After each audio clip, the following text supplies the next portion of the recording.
All right, welcome to Mind Hostage. I think we've got a pretty exciting show for you today. We're going to definitely discuss a hot topic. It is August of 2024 for any of you listeners that are tuning in at a later date. And right now, we've got a major crisis going on our southern border, and we're here to talk about that. We're going to get into it today with a very special guest, uh, um, Sheriff Roy Boyd of Goliad County. Sheriff, welcome to the show. Thanks for having me. I appreciate it. Yeah, for sure. I'm pleased that you are here to discuss this topic. We're going to talk about the border crisis and even more specifically the human and drug trafficking component. But I think that this crisis has major impact on a lot of different facets of our daily life here in the United States. And I think we're rewriting history as we speak. And ask you, Sheriff Boyd, to come on the show today because he has a very unique background in dealing with these things. Can you talk to us a little bit first about your career leading up to this point? Yeah, so I started off at the Victoria Police Department, started off as a civilian employee, and wound up working my way up to being the assistant chief of police at Victoria Police Department. And was the interim chief a couple times, enough times to make me realize that I never wanted to be a chief of police. And so I retired from there, became the chief deputy for Sheriff T. Michael O'Connor at Victoria County Sheriff's Office, and worked at the sheriff's office there for 6 years until he became the U.S. Marshal. I took over as interim sheriff, and then I was already running for sheriff in Goliad County, and so I retired from there and then came over and took a seat as the sheriff in Goliad County starting in January of 2021. Well, that's a long career in law enforcement. I think we all can come together and thanking you for your service to your community. Where else do you get paid to drive fast and carry a gun? Well, it sounds like there's a lot of varied experience. I have no doubt that in your career you've seen a lot of things that most people don't recognize in fire law enforcement. There's a lot of things that we carry with us over the years that we have to deal with that the common public doesn't have to deal with on a daily basis. So, spend some time on some of my other podcasts. As a matter of fact, I've got an interview coming up with Dr. Tanya Glenn. She's a PTSD expert in the field of public safety, and we're talking about the issues that affect law enforcement and fire every day. So again, thank you. I have no doubt you have some of those experiences on your belt. Well, yeah, I'm very blessed. I guess it's the way the good Lord wired me, but I have a tendency to move from one thing to the next and not look back. And so I'm very fortunate because I have to stop and make myself think of things in the past in order to remember them most of the time, which is a blessing because, you're right. You see horrific things during your career. I mean, I've been doing this for 30 years.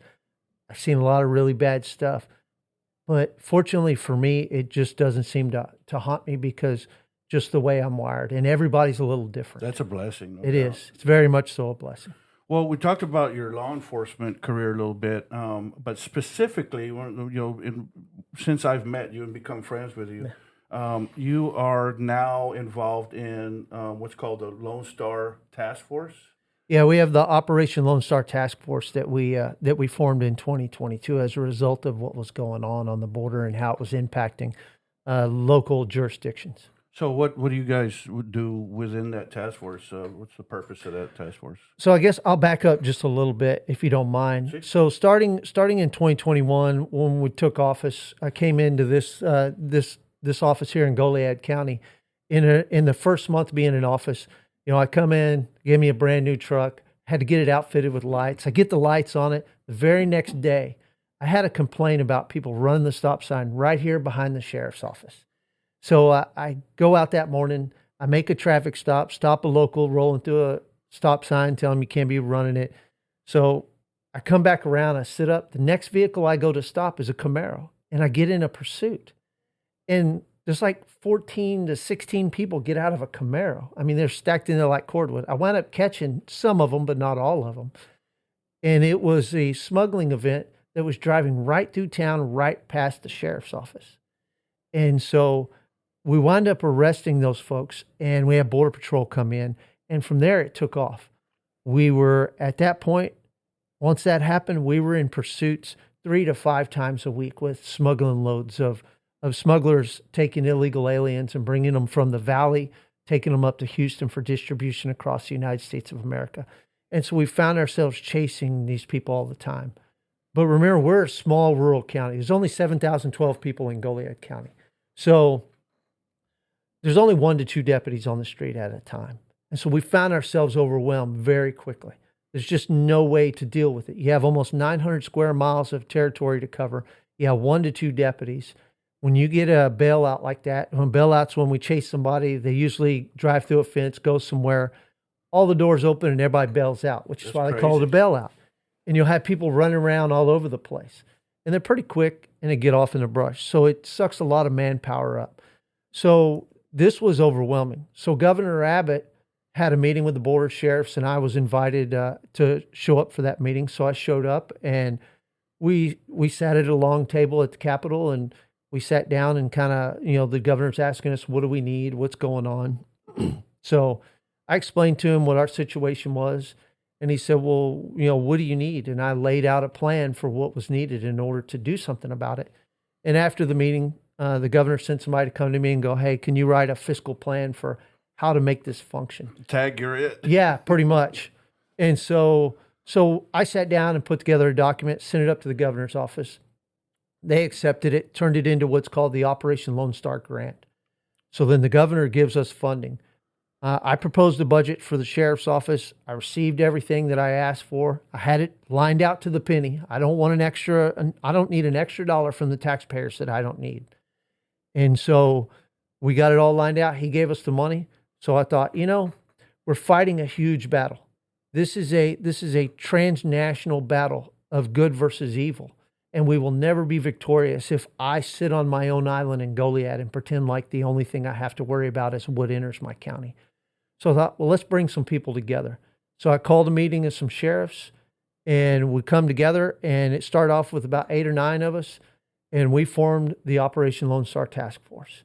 And what we do is we come together, we share intelligence, we share resources, we conduct combined operations in the field. So let's say B County is having a problem with smuggling events out on the west end of their county. We will all come together and go out there and conduct an operation. And that operation may be overt, it may be covert, but we go out, we conduct operations, we share resources, and we come together and we start combating the transnational criminal organizations that are functioning right here in the United States of America. And it's been highly successful. And, I could probably tell you a few stories, and we can get into that in a little bit if you want, but it's been a very successful thing. It has drastically improved the quality of life for the people within our jurisdictions. And that's a direct result of Governor Abbott being willing to listen to us and to take action when it was needed and provide us with the funding, because without that funding, we would not be in the position we're at now. No, and every community would be overrun with these same issues. And so I do want to get into those stories. But I want to let the listeners know, you mentioned that they're coming up through the valley. I actually live in the valley. I am born and raised in the Harlingen area. So I live in a community that's actually 20 miles from the border. And it's the southernmost border, U.S. border in the United States. Really, the only thing further south in the United States is the Florida Keys. Mm-hmm. But I work along the border within agencies out to the Del Rio area, so directly on the border. And I've been in these communities, having lived and grown up there, and worked in that area. And we see people coming through in mass. Matter of fact, I spent last week out in Eagle Pass, and so you're talking about, what you're having to do with these organizations that are coming through. They're coming over the border and through these communities. They're not staying in the valley. They're not staying on the border. No. So what you're saying is you guys are doing something to try to interdict these traffickers that are sending people drugs, money, and that are coming through those corridors up to, I'm guessing, distribution points. Yeah. So you have to look at the cartel activity like you look at a corporation like Walmart. Walmart doesn't take a product from China and send it to the Walmart in your hometown. What China does is China brings it over. They bring it in through a port. They send it to a distribution center to send it out to other distribution centers to eventually get it to the Walmart in your hometown. And that's how the cartels are. The cartels, they bring this product, whether it's people, whether it's drugs, anything that they're moving, because they're involved in a lot of things. They're involved in avocados. If you eat avocados, the cartel is making money off of you. It's just how it is. They're involved in a lot of different things. And so they bring that stuff up, and the stuff that's illegal, they smuggle into the country, and they have to get to their first major distribution point. So the valley is predominantly their launching point to get it to their distribution. The distribution point for the eastern half of the United States of America is Houston. And that is where all the slaves, where the drugs will go and get distributed out throughout the U.S. So like from Houston, you'll have some of that stuff may go up and go to St. Louis. Some of it will go to Atlanta, Georgia, and then it will then be moved across the United States of America on the eastern half in order to get their product out. And then they bring the money back through various means as well. So you said the word slave. Slavery was abolished. But when you say the word slave, what are you talking about? Well, people like to call it indentured servitude now, but it's just slavery. And what it is, the cartel brings these people up, and everybody thinks we have an immigration problem. We don't have an immigration problem. You can't freely come across that border without the cartel being paid something in some form or another. If you do, the cartel will not allow you across. We've seen it firsthand where they torture people. They kill people that try to cross that border, because the cartel runs the Mexico border with Texas, New Mexico, Arizona, and California ruthlessly. And so what'll happen is, they're bringing these people up from Guatemala, Honduras, from different places, Mexico. And the charge to get into the United States can be anywhere from $2,500 to $10,000 plus. How many people living in a grass hut in Guatemala have $10,000 in their pocket, you think, to pay the cartel? Exactly. None. And so what happens is they will actually recruit you down there in Guatemala to bring you here. And I say they because, believe it or not, the government is hiring NGOs to actually go down and do the recruiting to turn these people over to the cartel, which is the crazy part of all this. The government is really the catalyst for what you see going on. But those people, when they get ready to come up and the cartel takes them, cartel knows where they're from, who their family members are, all their extended family. They keep all that information. And so they'll bring you up here and they get you across, and you may think it's $2,500. Well, they'll put you in a stash house in, say, McAllen, Texas, once they get you across. Then they may make you walk around the checkpoint, and they may sneak you in another way. They get you to Houston. Once you get to Houston, congratulations. You owe us an additional $10,000 for getting you all the way into the United States successfully. You have to work that off.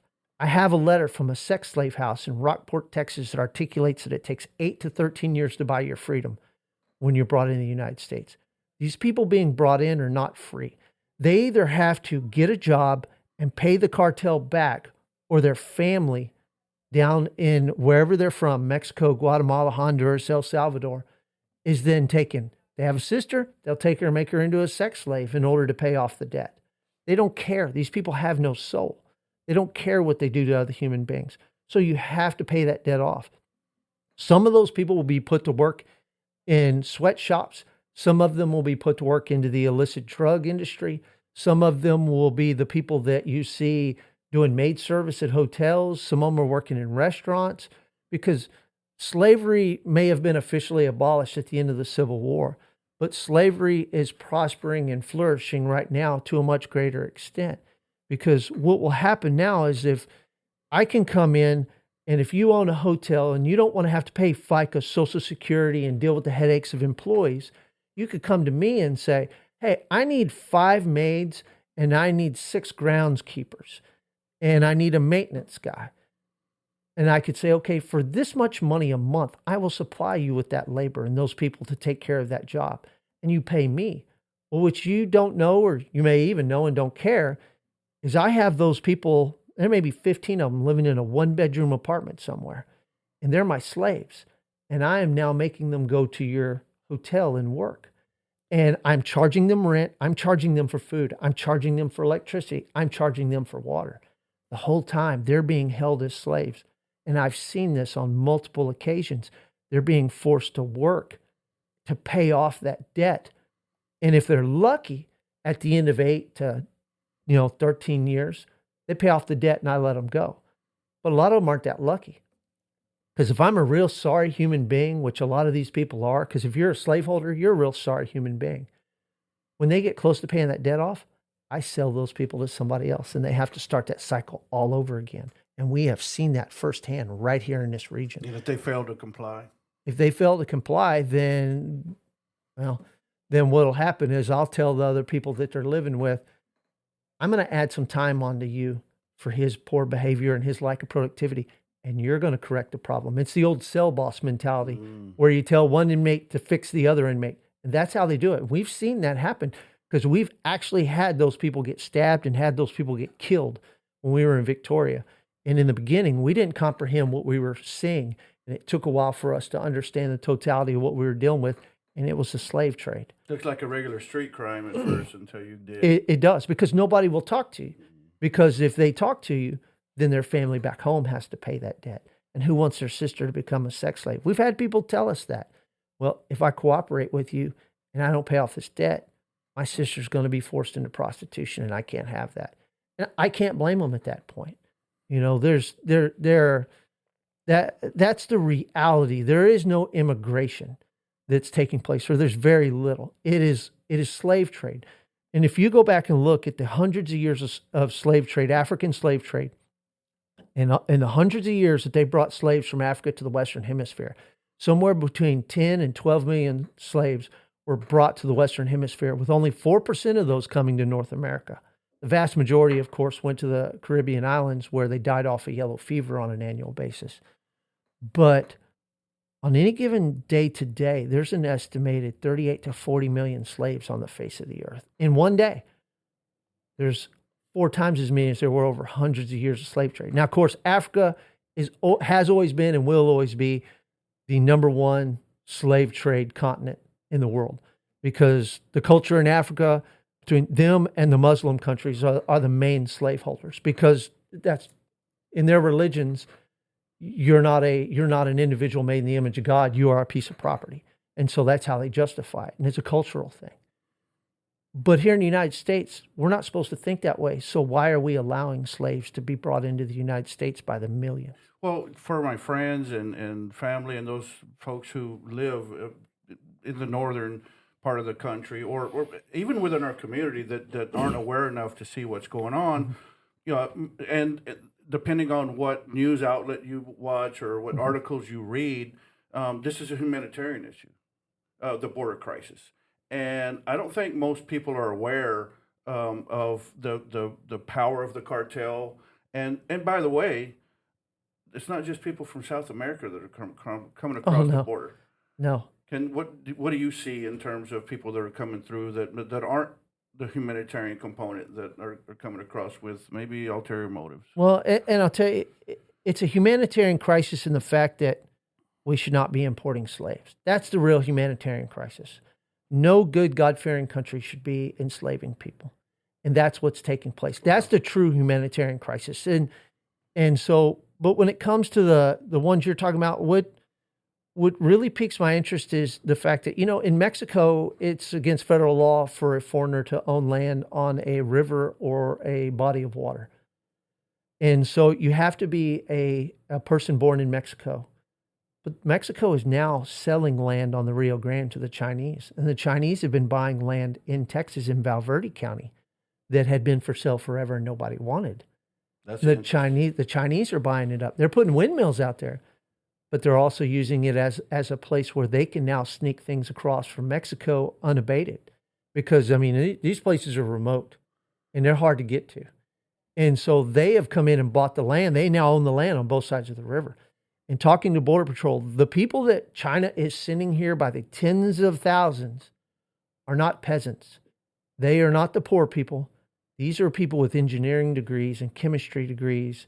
These are people who should not be snuck into the country. They should be able to come here if they really wanted to come here. But the Chinese government is sending them.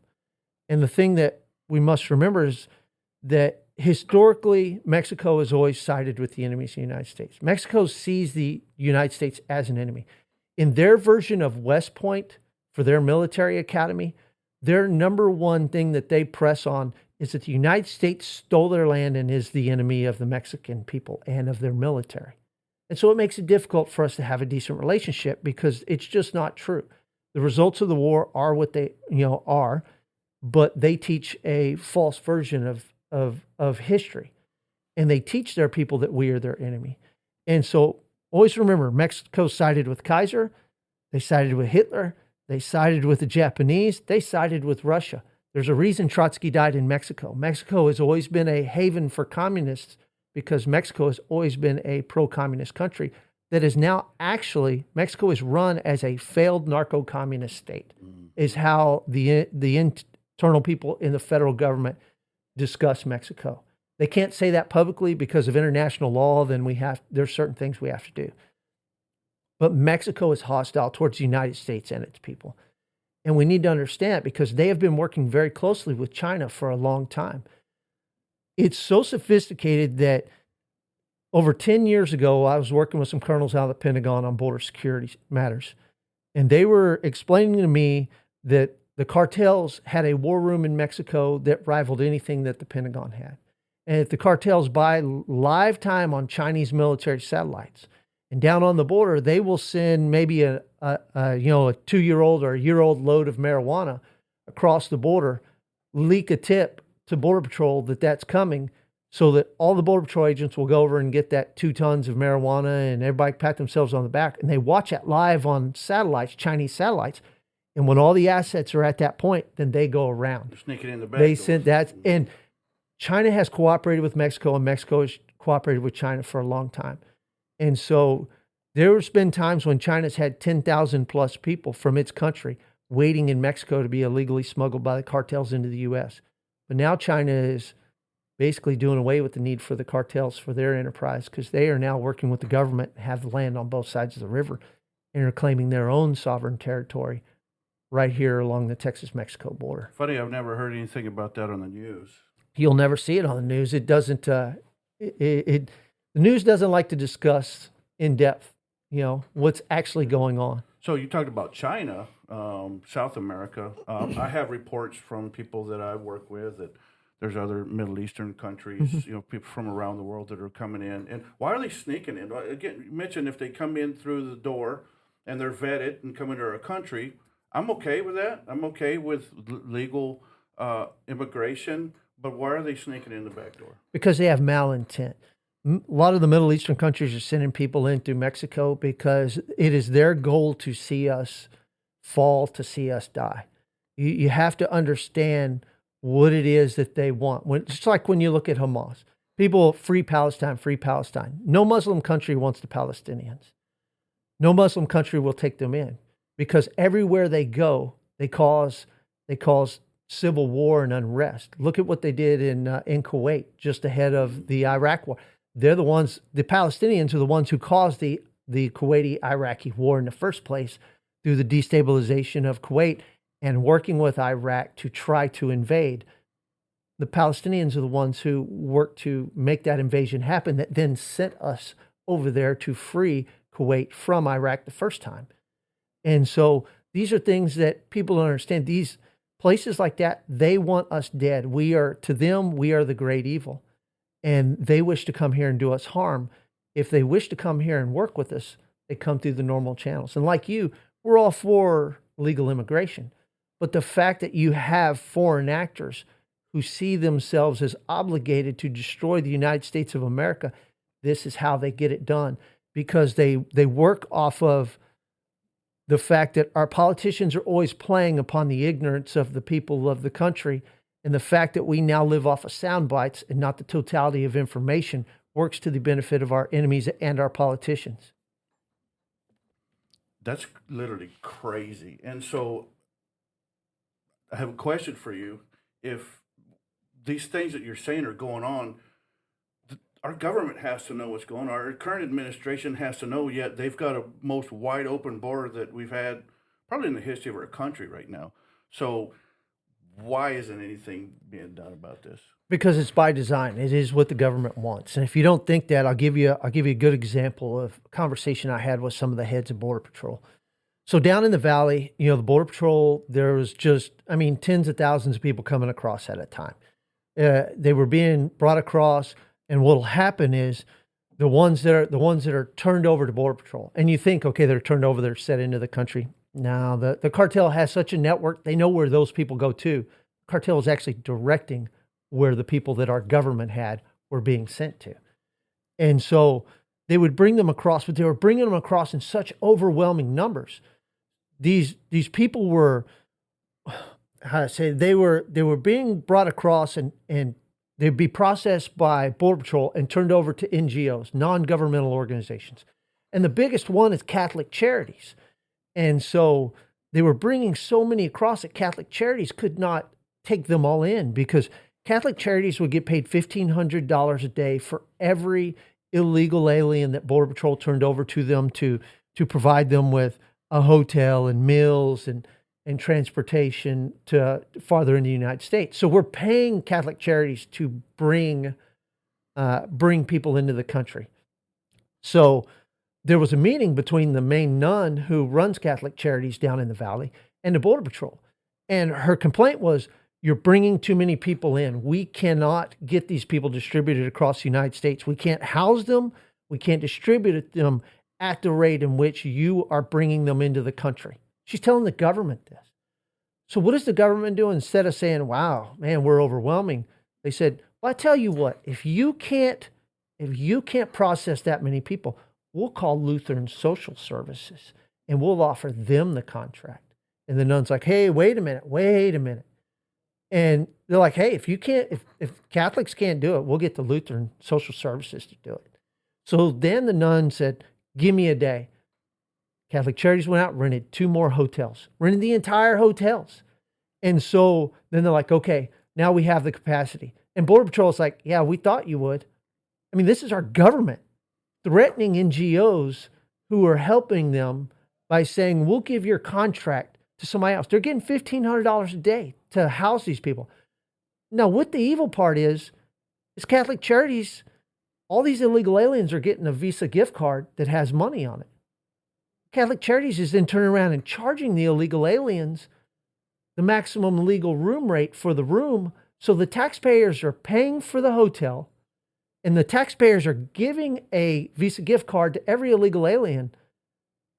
And Catholic Charities is then charging off of that card to pay for the room that's already been paid for by the taxpayers. I just read an article. I read actually 2 articles this morning on the way here. One, there's a city in Michigan or Minnesota where they're housing these inmates, and it actually uncovered actually a deeper plot where the state is hiding the expenditure of about $1 billion so far annually to house these inmates or for providing health care and social services. And I thought the government was paying for that. Now, people say, well, the government was paying for that, but you said the key word, taxpayers. The government is using our dollars to fund that. The government makes nothing. The government produces nothing. The government is just there for very specific purposes, but for the most part, the government just absorbs resources. It doesn't provide them. So what kind of funds are we talking about? Because I've heard, everything from, their Medicare programs to provide health care, even tap it into certain Social Security benefits. I don't know what the merit is to that, but the money's coming from somewhere. Yeah. And as far as I'm concerned, we have a lot of elderly right now that are having to choose between their meals or medication while we're putting these, frankly, illegals up in hotels. We're giving, you said they're getting gift cards or money on a card? Yeah. So that brings me to this. So I live in Harlingen, and I pass behind the airport on a regular basis, and they have an airstrip with a commercial airport set up behind there. And I'll put some pictures up in the video when I publish this, but there's a charter service, Global X. I see these Global X planes that are parked there at the commercial airport, back behind the airport, behind your eyes. And there's a long line of charter buses lined up that are picking people up that are coming off of those planes. Do you know anything about this, or what?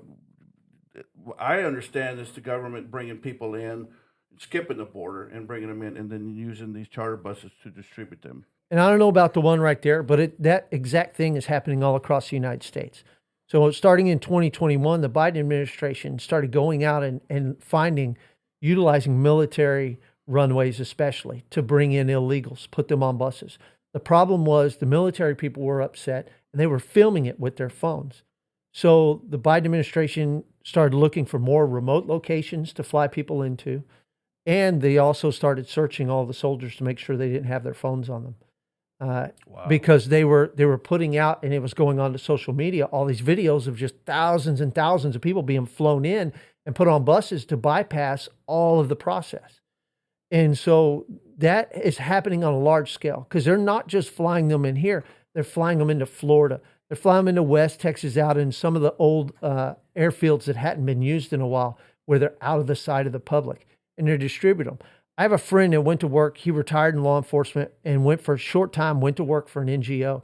And he said they had billion-dollar contracts and all it was they were flying in and bringing in people from all over the world that were not going through the legal process and handing them their piece of paper, cutting them loose in the United States.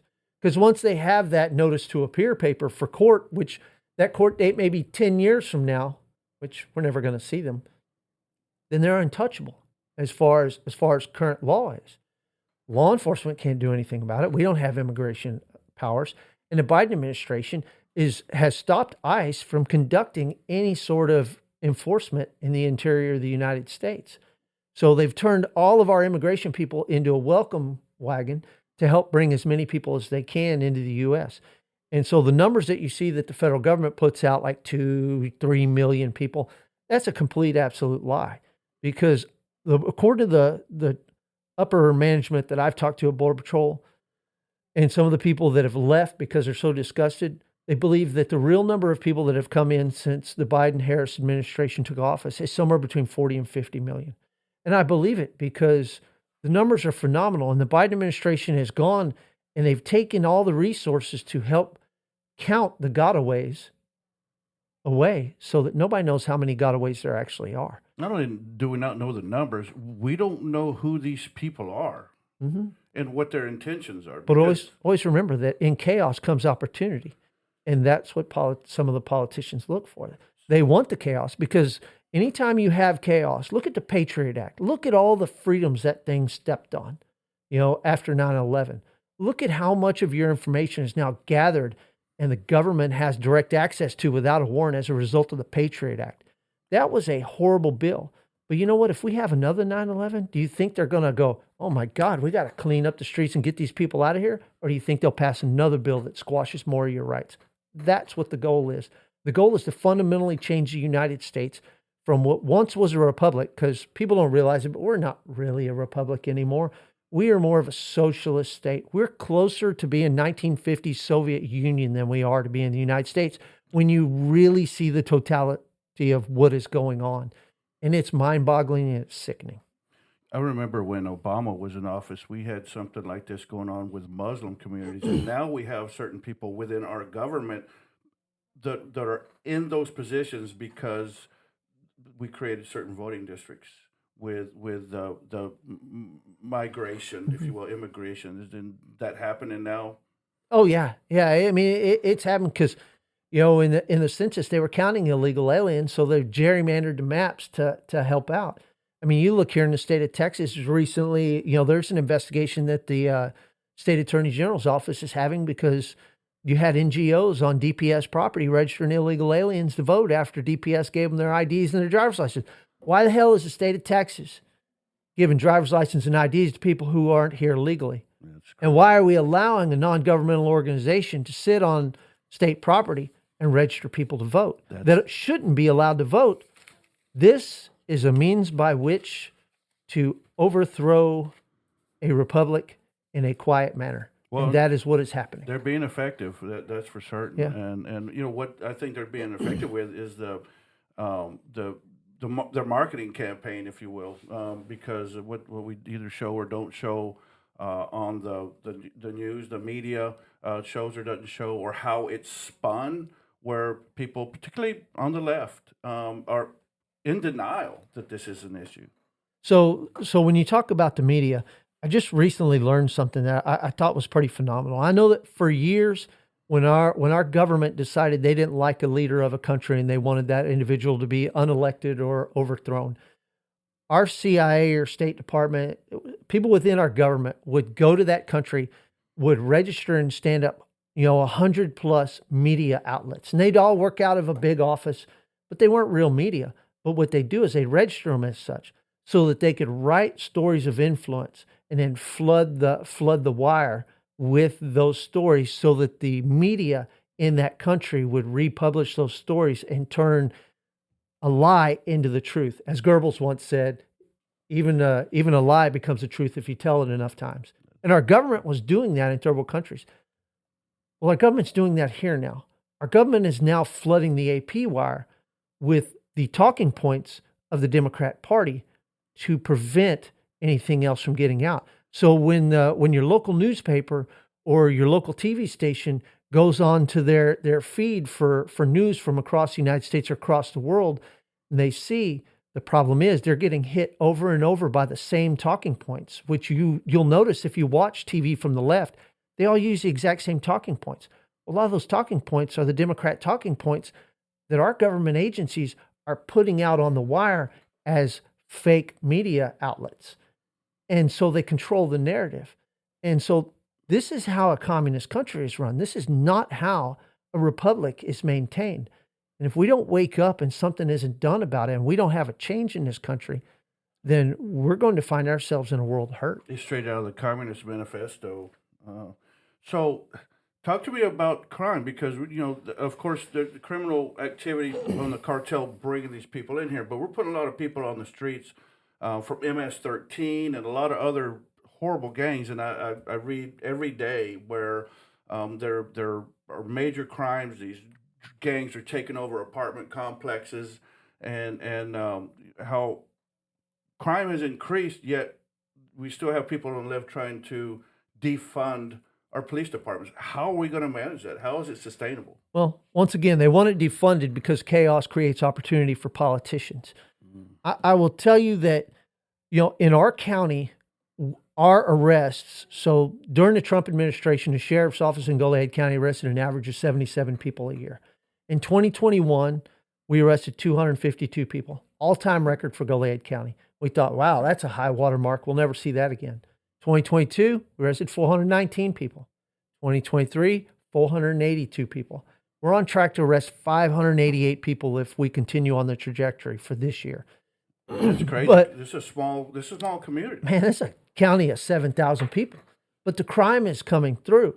And there's people that say, well, if it's driving through, let it go through. It's not your problem.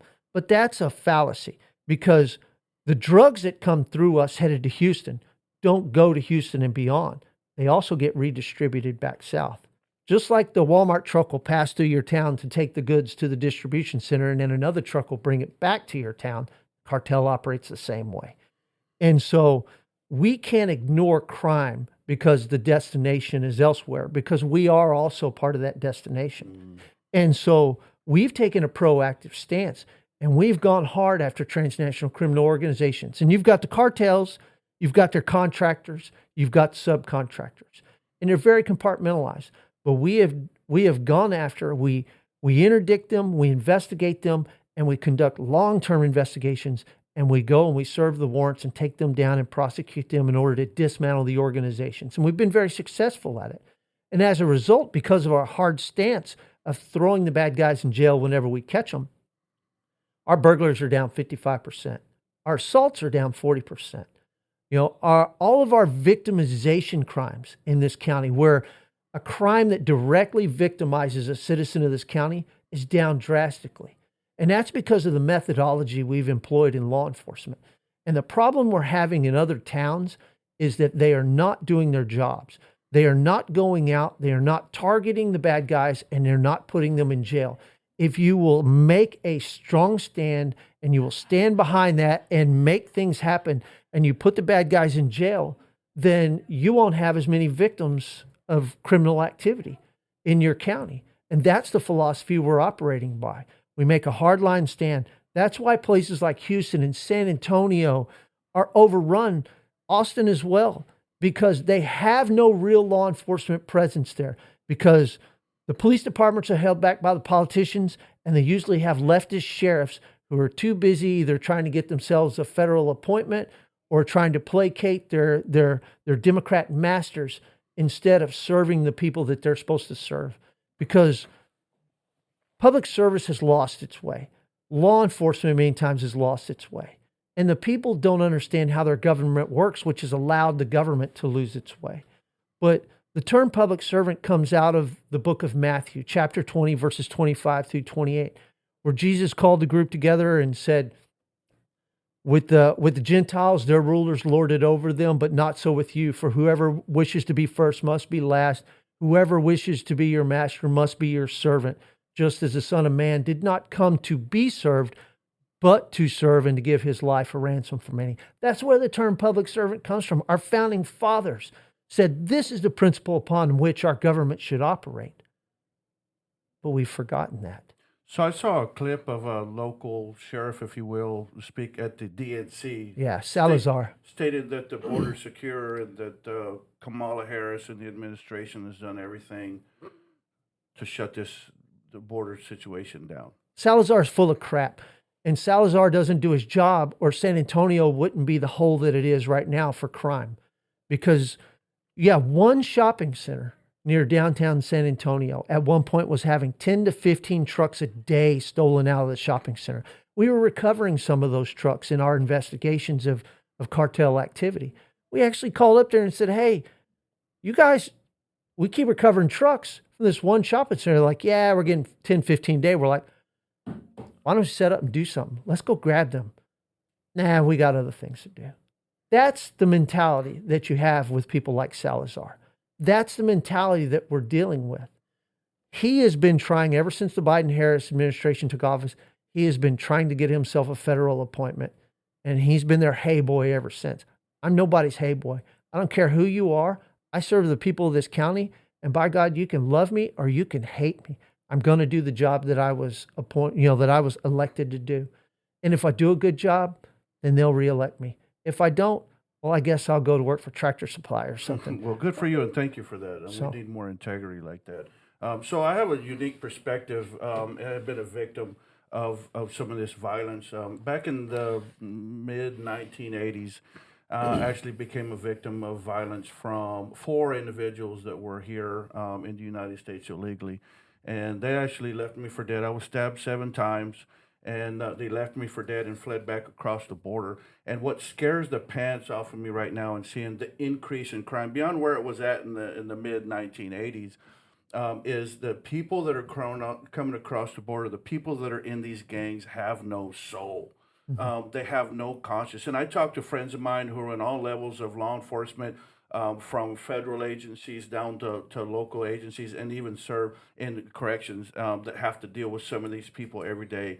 And they tell me time and time again that they have no conscience. And this scares the pants off of me for my family and yours. Yeah. And you're right. When I was in Victoria, I was working, we had a cartel case that was going on tied to the Gulf cartel, and was tied to the Zetas as well. And we were conducting that investigation. I had a Department of Homeland Security agent that was telling me, he's like, man, he goes, we're going to have to go down and arrest some of these people. We'd gone down and run some search warrants down south. And as a result, we had federal indictments on some people. And he's like, man, I need to go get these people. Most of them fled to Mexico, but as they come across, we're going to grab them. He says, the problem is I can't find many law enforcement officers willing to go to the border with me. And I told him, I said, man, I was chief deputy at the time. I'm like, hey, I'm salary. It doesn't cost a dime for me to go. I said, all you got to do is call and I'll go with you. And he's like, yeah, whatever. No chief deputy goes to arrest somebody down in the valley. I said, no, call me. I said, this is my kind of thing. I like this. He's like, yeah, whatever. And I kept telling him over and over, and he thought I was pulling his leg. So one night I couldn't sleep. So I'm sitting up watching TV, and it's like 1, 2 o'clock in the morning.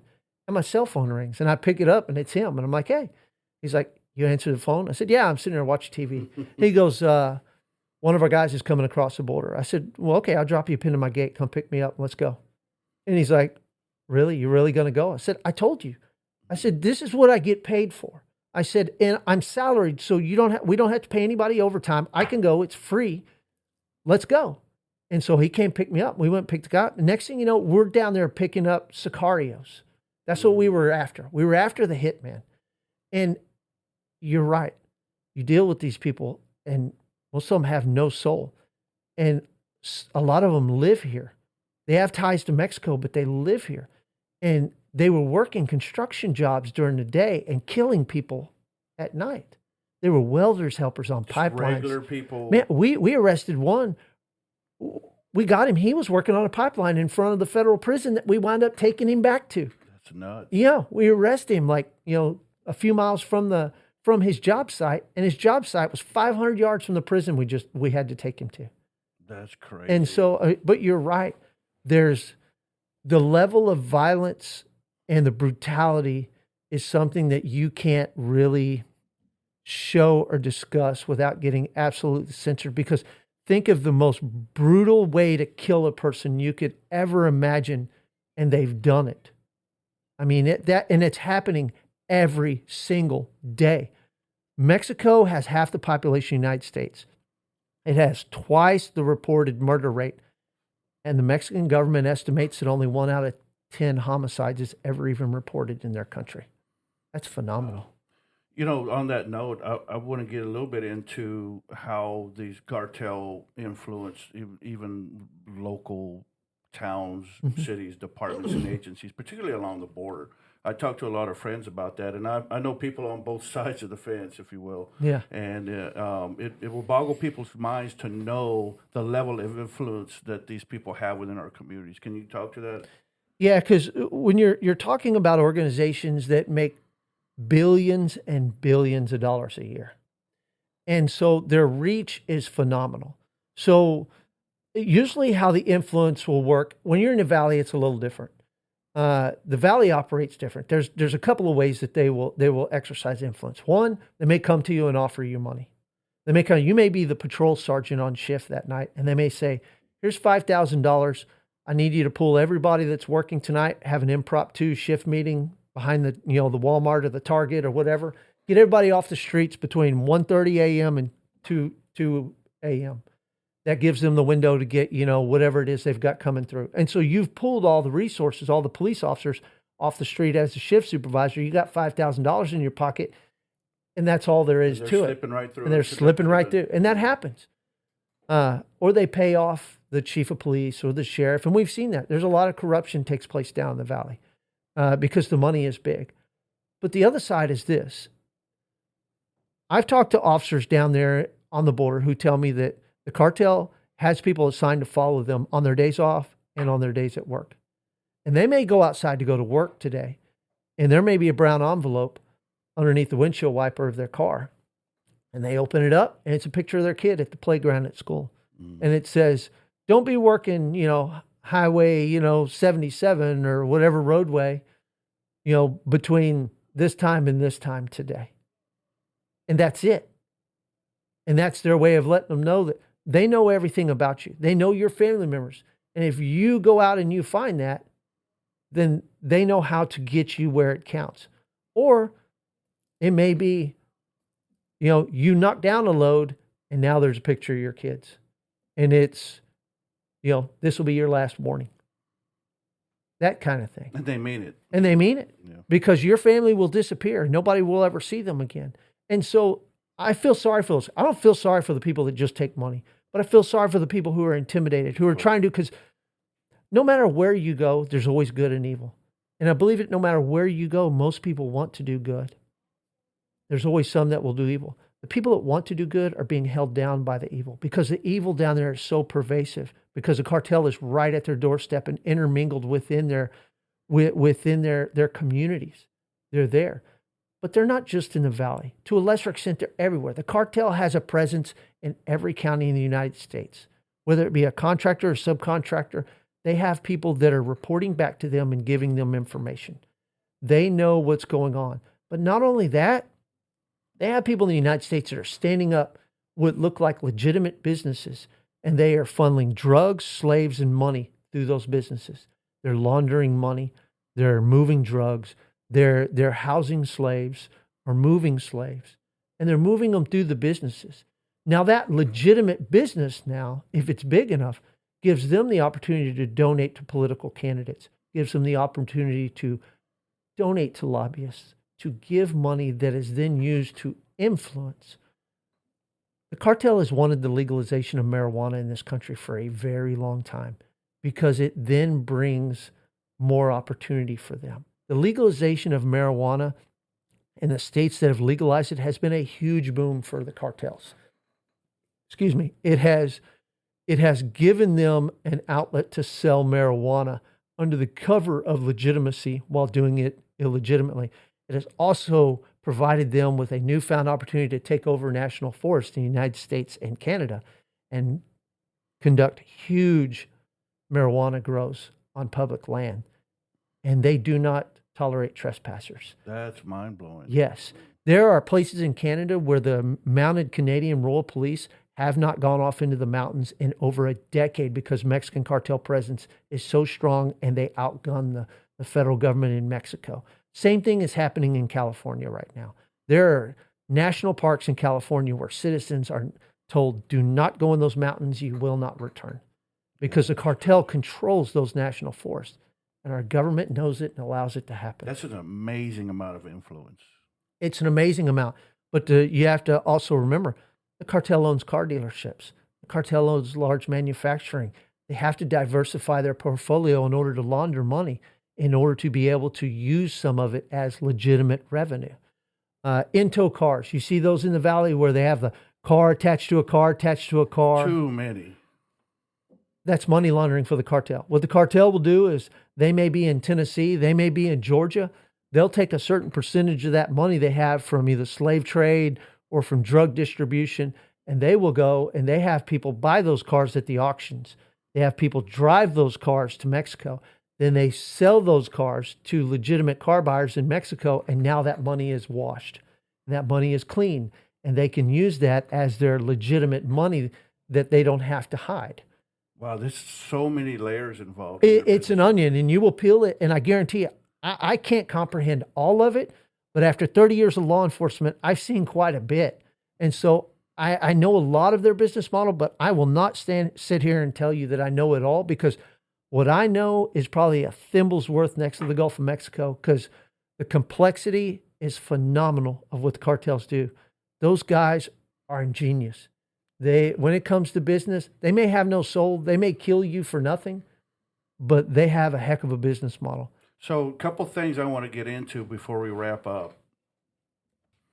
So I want to talk a little bit about how the people who are involved in this the sex trafficking, the drug trafficking, how this affects our communities. Number one, the drugs, the level of fentanyl that's coming in here, the cost that it has on the death toll, and then I would like to also touch on the victims of sex trafficking, what that really looks like, because I'm sure you've seen that side of it. I've had one of my podcast interviews with a young lady who shares her story about being sex trafficked, and it's a horrific story. It's a sad story. So a lot of these people that are here against their will, going back to some of the slavery, have you experienced that side of it? Yeah, we've seen it firsthand in our interdiction efforts right here along the highway in Goliad. So I'll give you a case. We had a female driver with 3 female passengers, and they were what the cartel refers to as the specials. They were pretty girls. They were young. These girls were enticed by the cartel to come to the United States. Their family member, they already had family members illegally in the U.S. And I'll tell you, most of the people that we come across already have family members all across the United States here illegally. These girls thought they were going to come here and be reunified with their family members who are illegally in the United States. But the cartel deemed them too pretty to turn over to their family members. So what they did was they took them down over in your neck of the woods, took them to the beach, put some sand in the car, gave them some American-style clothes, took some pictures down on the beach, put them in a hotel, took some pictures at the hotel as cover, and then they came up Highway 77. When they get to the Sarita checkpoint, the 3 girls pretend to be asleep. The driver is like, oh, no, we've been down at the beach. They're tired. The driver's from Dallas, so the license plate comes back out of Dallas. And no, they're tired. We're coming back from the beach. We came down for a girls' weekend. And so Border Patrol waves them on through. Well, they get here, and one of my guys stops them and starts asking questions and realizes, something's not right. So we wind up arresting them and bringing them to the Goliad County Jail. And we put them in separate cells and we start debriefing them. We come to find out that the driver has 3 fake Social Security cards in her panties that are to be given to these 3 girls that she's smuggling. And so that leads to a whole bunch of questions. Why you got somebody's Social Security card in your chonies?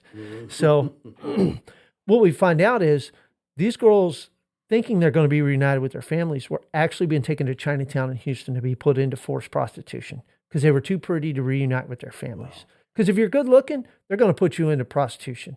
They may tell you they're going to take you to see your mom, your dad, your uncle. Not how it actually works. So they were supposed to be taken to Chinatown in Houston, and they were then going to be housed there, kept as slaves. And how they usually do that is they will typically begin raping the girls. They will inject them with drugs and get them addicted to drugs against their will. And once they've got them addicted to the drugs, then the only way they can get more drugs is to provide sexual services that the cartel or whoever bought them makes money off of, and then they give them another hit of drugs.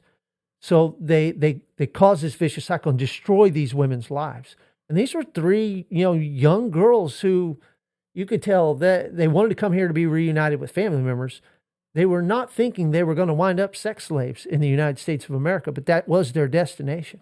The abuse from their pimps, if you will, is one side of the equation. However, in my experience, the abuse doesn't end there. The Johns, if you will, do not treat these women well. No. I mean, it's not love connection.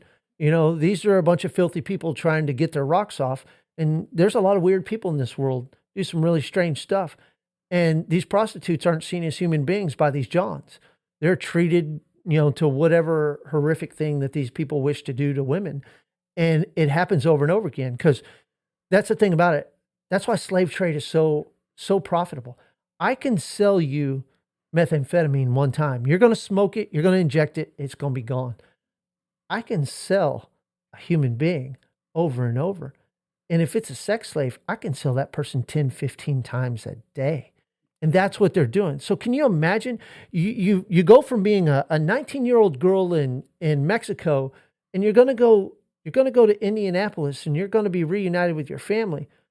But instead, you wind up being forced into a room where they hold you down, they inject you with drugs, they cause your addiction, they rape you repeatedly, and then they make you have sex with strangers while you're stoned out of your mind, 10 times a day. That's crazy. And that's exactly what's going on. But it's not just the women, it's the children.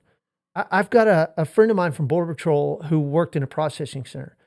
And he was telling me that he started getting curious because he and the agents realized that there was a house in Dallas that address keeps popping up. Why do we know this address? Like, we're processing thousands of addresses. Why do I recognize this address?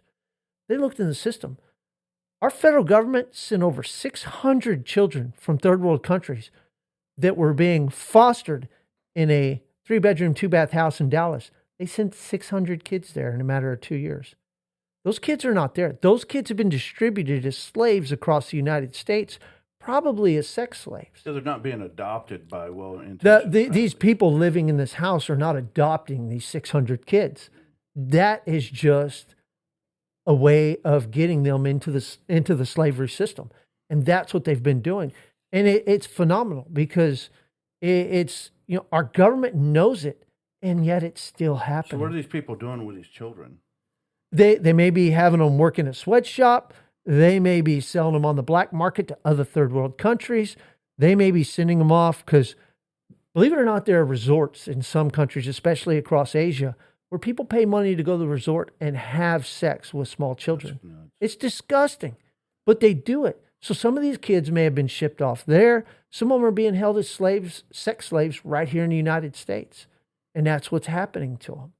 Sometimes they're being shipped off, and there's an old scam with the Social Security system and with the tax where somebody will have 1 kid but claims on their taxes they have 5 kids and claims Social Security for 5 kids. And then when they find the Social Security worker is supposed to come, they get advance notice, so they borrow kids from all the neighbors and claim them as their own for the scam, and that's been going on forever. I saw that when I was a They're street just cop. doing a head count. Yeah, and I saw that when I was a street cop working on the poor side of town in Victoria. You know, that was a big scam back in the day, but now it's a much larger scale. I mean, you're talking billions of dollars in this. There's no way in hell 600 kids went to one house.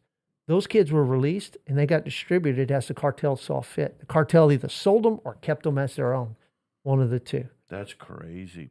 You know, as we kind of wind down, I would like to touch on the drug epidemic, if you will, pandemic, if you will, and what's coming across our border right now, how it's affecting our communities. It impacts us in several ways. And one of the most evil things is people calling for the legalization of drugs, not realizing what the average person doesn't realize the impact. Because a pot smoker will tell you that smoking pot doesn't affect you. Well, you know, if it affects you, you probably don't know it affects you. It's kind of like the old saying, dumb people don't know they're dumb because they're dumb. I know a lot of people like Yeah, and it's true. Well, you know, stoned people don't know they're dumb because they're stoned. And so they don't understand how marijuana is a gateway into other drugs. And so the constant push to legalize drugs and normalize drugs is part of that push for the downward spiral of the societal makeup of the United States of America. Because we need to make people dumb, we need to make them slow, we need to make them not reproduce, not get married in order to collapse the country. Because the country is based off of the family unit. That is what holds the country together. We have our Judeo-Christian beliefs, and part of that is a man and a woman coming together in a monogamous relationship and having children and having a productive life. Well, drugs destroys that. And that's really the price that we pay, not just in, you know, we pay a lot in tax dollars because of treatment and crime, but it's the destruction of the family unit that leads to the destruction of the republic. That is the ultimate thing. Now, yeah, does it have an impact on crime? It sure does. In my experience, about 95% of all the class 1 crime, whether it be burglary, robbery, homicide, those drugs, 95% of those are a direct impact of drugs and alcohol. That's what causes most of those crimes. That's a contributing factor or a major contributing factor. Because if I'm addicted to dope and I can't work, how do I get more dope? I need money. How do I get more money? Well, then I got to steal. Well, if I got to steal, then I got to victimize you. And if I can't steal it, then maybe I'll just rob you at gunpoint. And how do I get my gun? Usually I do a burglary or break into a car and I get my gun and I now rob you at gunpoint. And it escalates. And that's how crime works. In my 30 years, I've seen it over and over again. But the impact is on our soul. The impact is the destruction of the internal mechanisms of the human beings that are impacted by it. And the proliferation of having a government who wants to tell you that smoking cigarettes is bad, and so we're going to sue them and take billions of dollars from the cigarette companies, and this is good, but smoking marijuana is good. Now, mind you, there's hidden costs in everything, and I hit on marijuana because it's so much more evil than people realize. Back in the 80s and 90s, for every kilo, which is 2.2 pounds of cocaine that came out of Colombia, they estimate 6 people were murdered for every kilo. And they were taking out thousands of kilos a day. Marijuana is no different. Down in Mexico, our government has supplied the Mexican government with planes to eradicate marijuana since the 80s under Operation Condor. Those original planes were just recently upgraded, I think last year, if I'm not mistaken. And so these were the same planes, the planes they just got rid of were the same ones that Kiki Camarino flew over you see in the Narcos, Mexico, same planes. But instead, what they've done is they spray pesticides and fertilizer on the marijuana in Mexico instead of killing it. So what happens is, in rural Mexico, the cartel takes all the elementary and junior high age kids that we would have here in the United States. They take those out of the school and they force them to work in the marijuana fields, but they're working in there while they spray the pesticides on them. They don't care. In Mexico, there's an estimate, a conservative estimate of 10,000 children die a year working the marijuana fields in forced labor. 10,000 children a year. And so when people tell me, oh, why'd you arrest my son? He's just smoking pot. It's a victimless crime. It's not a victimless crime. There are people dying every day for that marijuana you've been smoking. And then some people will say, well, if we legalize it, that won't happen. No, that's not the case. Because now you look at Oklahoma that legalized marijuana. And I've talked to their legislators and their law enforcement, and they said the two things they have now is the cartel and the Chinese have come in and taken over all of the marijuana production. And their homicides are up and their missing persons are up. Look at Humboldt County in California. It's a rural county with like 250 active missing person cases because of the marijuana fields. Because the people that conduct this business don't mind killing people. We can't allow an unholy business to be conducted in the United States because the evil people will come in and take it over. And that's what's happened in every single one of these states that have legalized it, California included. In California, it has caused a huge amount of bribery and corruption within the cities as they limit the number of dispensaries. People are busy paying off politicians to get their permits. And the cartel is coming in, and you may have a permit that says you can sell, 100 pounds a month of marijuana. Well, if I'm the cartel, I come in and say, that's fine. But before you sell your 100 pounds of legal weed, you're going to sell my 500 pounds under the table, or I'm going to burn your stuff down and I'm going to kill your family. And that's what's happening. And even under the Obama administration, the ATF did a heck of a report on how the legalization of marijuana completely corrupted a lot of the municipalities out there, even the larger ones, and how it gave the cartels a much stronger foothold in the communities than pre-legalization. But they're not going to talk about that on the news, are they? Not. I think those are things that we should consider when we source other things, like you mentioned avocados, and how every time we enjoy that avocado salad, how we're contributing in some way to the cartel. And so it's something that we need to pay attention to. The trucking companies in the valley where you're at, when NAFTA came in, the cartels came in and told all the trucking companies on the Texas side, the small mom and pop shops, you'll either work for us, you'll work with us, you'll sell out, or we'll burn your business down. And that's the choice that all the small mom and pop truckers got down there. And that's why most of the loads we catch with 18-wheelers are small mom and pop shops, because they've been either coerced or bribed into it, one of the two. That's just got a devastating effect on our communities, every level of this border crisis. So, and we could go on and discuss these topics forever, but I think what we should share with everyone is what can we do as individuals to have an effect on this, besides paying attention to how we vote? Yeah, I think the number one thing is we have to get back to what matters.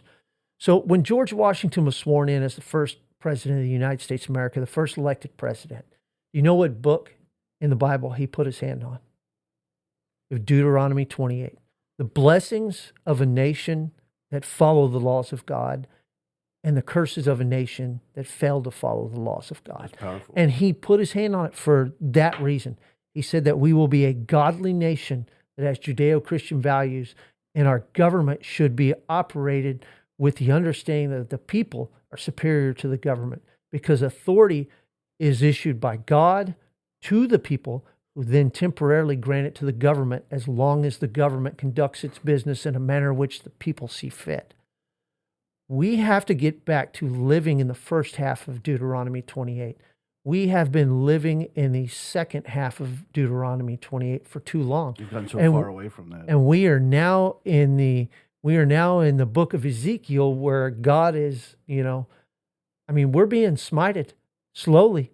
We don't have brimstone falling down, but we do have foreign nations taking us as slaves and our own politicians making it happen, which is also written about in the Bible. And we've brought it on ourselves. We have.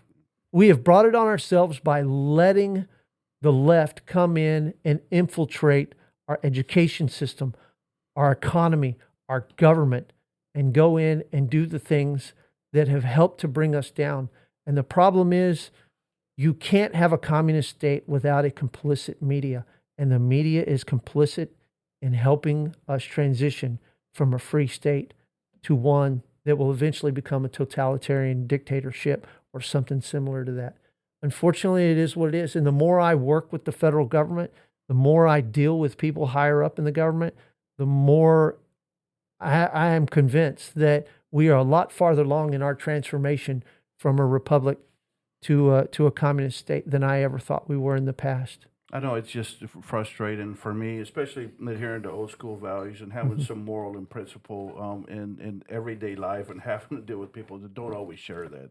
And I see the ripple effect that causes on our society. Yeah. Always remember that, our Declaration of Independence, our Constitution was based off of the things that our founding fathers learned. And they learned the writings of John Locke, the Magna Carta, and the Bible. Well, the Magna Carta was based off of biblical principles. John Locke's writings were based off of the Magna Carta and biblical principles, and the founding fathers were, steeped in biblical principles, regardless of what they want to tell you now, which is, false history. And we've lost our way, and if we don't get our way back, then we may be Lot's wife at some point in time, just a pillar of salt. I think we should leave people with that thought. That's a powerful statement. So we have the power, one family at a time, one household at a time, one vote at a time, to make the difference we need. And I think more than ever at this time, right now in our country, how you vote really matters. It does. It matters a lot, and it's going to take a lot to overcome the mechanisms within the Democrat Party and the government to overcome how much cheating there is in the system, but we have to do it, because if we don't prevail, then our children, our grandchildren will be the ones that suffer. And I'm seventh generation Texan. I don't want to be the one who lost our freedom, for my children and grandchildren. You mentioned earlier on in the discussion, about it would be easy enough for some communities to let these things just pass through because they don't affect you. I think a lot of people tend to do that, where they kind of bury our head in the sand, whereas an issue isn't, at your front door. We ignore it and kind of leave it alone. But people need to get involved in their local government. You need to show up to the school board meetings. You need to show up to the city council meetings. And I've been to many city council meetings, and there's very few voices there. Yeah. And I think people really need to start getting involved, have a voice before your freedoms are taken away. That's right. We do need to be involved. Just, we have to do something. We can't be lukewarm. And the problem is, too many of us are lukewarm now, whether that's law enforcement allowing things to pass by or not enforcing the laws and not doing what is right, or whether it's us as citizens not partaking in educating ourselves about our government and being involved. But one day we will stand before the Lord's judgment seat, and we're going to answer for it. And what does the Bible say about the lukewarm? He will spew them from his mouth. I do not want to be seen as lukewarm. I would rather fight to the death and do what is right and run myself in the ground than to stand by and watch my country go to hell and my grandchildren have to suffer for it. I think that time's closer than we all realize. Sheriff Boyd, I thank you for coming on the show today. I appreciate everything you've shared with our listeners. Again, I want to appreciate you for your service. But as I do with every guest, I want to give you the opportunity, on a personal note, this topic aside, to leave some words of wisdom with our listeners, then how we can make this world a better place. I think everybody needs to turn back to God. I think that is the problem that we've had. We must be recentered on Christ, and we must go back to those founding principles that made this country great because of the blessings of the Lord. This country is not great because of you or me. It's because the blessings that were provided to us. Let's not squander those. Let's pass those blessings on to the next generation. We all must do our part. We all must do good. Thank you so much for that. And thank you for coming on the show, and I hope you'll be a guest in the future.